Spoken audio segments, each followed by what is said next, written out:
Hi everybody, Jonah here with Jonah Pettyjohn Missions, and welcome back for another weekly Devo. Thank you so much for joining me this week. For this week's Devo, we are going to do our last installment of the devotional series called God's Promises, Our Response, where we were looking at Moses and the Israelites and the whole interaction from the moment that they're told that God is going to set them free all the way up until they get through the wilderness. I know this series has gone a little bit long because in between this Devo series, I've been giving you updates from Athens as well, but this will be our last installment. And I had to do one more of these because I've noticed this idea and this theme that's continued throughout this story that I actually touched on in a previous video, but it just keeps on repeating itself over and over and over again. And so I wanted to do one more Devo completely devoted to this one, to this idea, right? So if you remember in one of the previous episodes on this series,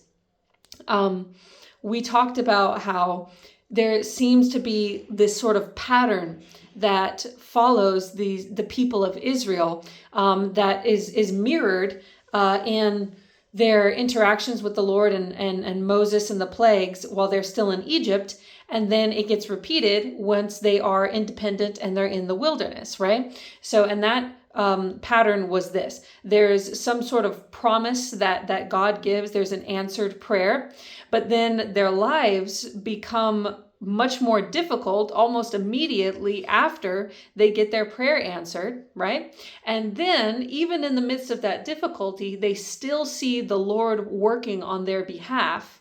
And then after that, it's almost like we have to wait to see their response, right? So God is giving them what they've prayed for or giving them a promise, but then they face a challenge. God works for them, and then we see their response. And sometimes their response is pretty good, and then sometimes their response is really bad, right? And so we saw that mirrored with the plagues, right? Moses comes and says, hey, God has said that he's going to set you free, and they all worship because their prayer has been answered. They've been given a promise, right? He's going to take them into the promised land.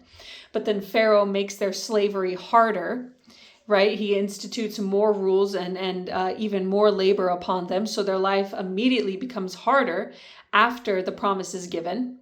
But then they get to see all the 10 plagues carried out, and God works on their behalf. And then we just look at the response of the children of Israel. Some of them are amazed. Some of them are still questioning, right? And then we see that mirrored once they get into the wilderness where they've finally been set free from Egypt. So the answered prayer has come, right? The promise is being worked on, right? They're literally heading towards the promised land. And then their lives become more difficult because now they're in the wilderness and they don't have food and they don't have water, and there are hostile nations and tribes all around them, right? So things are a lot more dangerous for them now. So their lives become more difficult, but then you see God work on their behalf with manna, with water from the rock, with Moses and the holding up of the staff so that they could defeat the enemy nation, things like that. So God works on their behalf, and then we just kind of have to wait until the next story to see if they've really learned their lesson, right? And this theme continues throughout so much of this story, all the way from Exodus, where the story begins, up until we get to Numbers, where the story kind of somewhat comes to a close, right? And so I wanted to point out the pattern that, at least I've noticed again as I've been reading along through this story. So in Exodus chapter 14, we have the crossing of the Red Sea. Okay, so the children of Israel are literally just coming out of Egypt, maybe a day or 2 or 3 days or something like that, but they are fresh out of Egypt and they are coming to the Red Sea. Now they're stopped in their tracks and they're not entirely sure where to go from there, but then they see the armies of Pharaoh pursuing them, and they say to Pharaoh, and this is Exodus 14 in chapter 11. It says, they said to Moses, is it because there are no graves in Egypt that you have taken us away to die in the wilderness? What have you done to us in bringing us out of Egypt? Is not this that we said to you in Egypt, leave us alone that we may serve the Egyptians, for it would have been better for us to serve the Egyptians than to die in the wilderness. Okay, so basically, even though they've already seen the 10 plagues happen and these absolutely incredible miracles, once they're fresh out of Egypt and they're in the wilderness, the first thing that they encounter, the first challenge, is the Red Sea and the pursuing of Pharaoh. And they're immediately throwing their hands in the air saying, yeah, we're going to die. We're done for here. Okay. But then, miraculously, as we all know how the story goes, God parts the Red Sea. The children walk through the sea on dry land. And then as the armies pursue them, the waves of the Red Sea crash on top of them and the entire army is wiped out. So you would think that the children of Israel would look at that and in awe and wonder. And yes, it does say that they did worship and they sang their praises and, they did that afterwards. But the question is, what happens if that pattern repeats itself? Are they going to respond the same way initially, or will they have learned something? Well, if we go over to the book of Numbers, in the book of Numbers, in chapter 13, is where we see the spies of Israel were sent into the promised land. So the people have done their walking, right? They've walked through the wilderness. They have finally arrived at the promised land, and they are sending in spies to scout out the land because they're fully anticipating finally going to where God is delivering them to. So it's very similar to where we were before in Exodus, where they're fresh out of Egypt and they are heading off on their own for the very first time. Well, these guys have finally arrived at their destination. So there's this huge transition moment, just like there was. They were transitioning out of Egypt, and now they're about to transition into the promised land. They send out the spies, and again, if you know the story, then you already know how it goes. There are 12 spies sent. 12 of them come back, but 10 of them give a bad report of the land, saying that there are giants in the land. They say that there are fortified cities in the land. They say that it would be impossible. They say we are like grasshoppers compared to these people. And of course, we know that Joshua and Caleb were the only two of the spies that actually gave a good report. And we're saying we can easily overtake them because the Lord is on our side. This is the land that God has promised to us. So again, they're in this transition stage.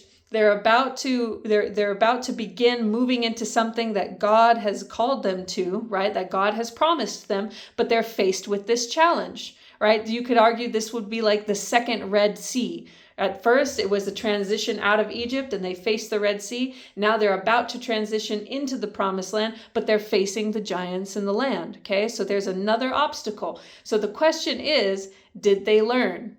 Did they learn from the Red Sea moment where, yes, I remember we were stuck back then, but then God parted the seas. So let's press forward into the promised land, even though there are giants in it, right? Have they actually learned the lesson? Because it seems like they're in almost the exact same situation spiritually, right? Different obstacles, but still kind of the same set of circumstances. And we see the response of the people in Numbers 14, where it says, "Then all the congregation raised a loud cry, and the people wept that night. And all the people of Israel grumbled against Moses and Aaron. The whole congregation said to them, 'Would that we had died in the land of Egypt, or would that we had died in this wilderness. Why is the Lord bringing us into this land to fall by the sword? Our wives and our little ones will become prey. Would it not be better for us to go back to Egypt?'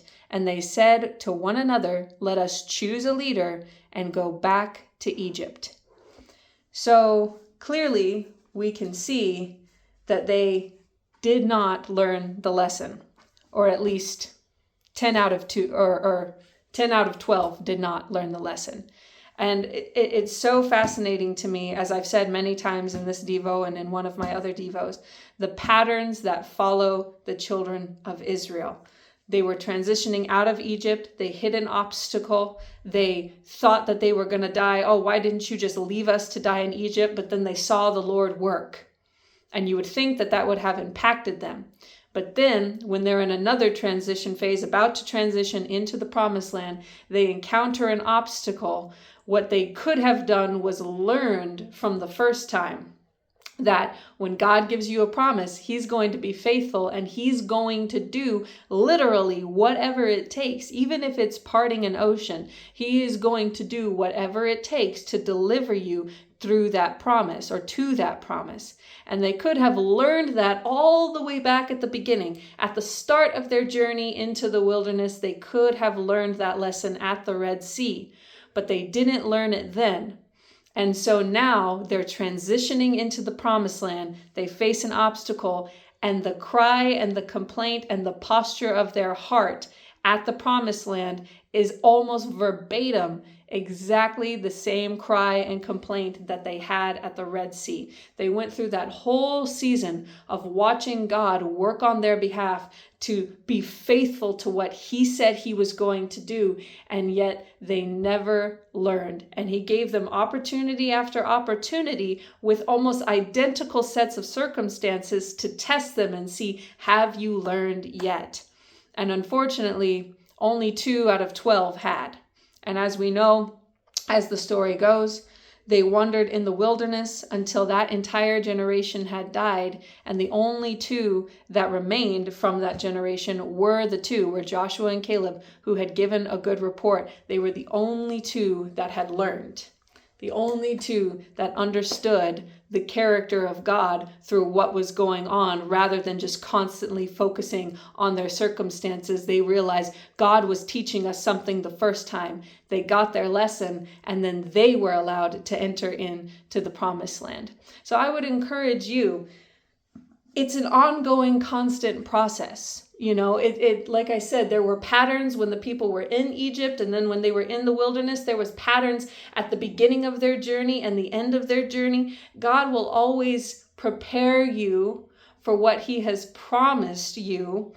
But if you're not going to look at him and be in tune with him and learn what he is trying to teach you, it's going to make it so much more difficult to get to where he's trying to take you and for him to actually give you the promise. God was fully prepared to give these people the land at that moment. It was the posture of their own hearts that kept them out of it. And God didn't just say, he didn't deliver them to the promised land unready. He had taught them this lesson all the way back at the beginning of their journey. But they were not looking at him and considering who he was and what he had done and watching his faithfulness throughout their entire journey. They were still so self-consumed and still so bothered with their own comfort and what they were going to have to endure through war and fighting these giants. They were far too obsessed with their circumstances to have even learned from the miracles that they had experienced before. Don't be oblivious, right? If you have received a promise from the Lord,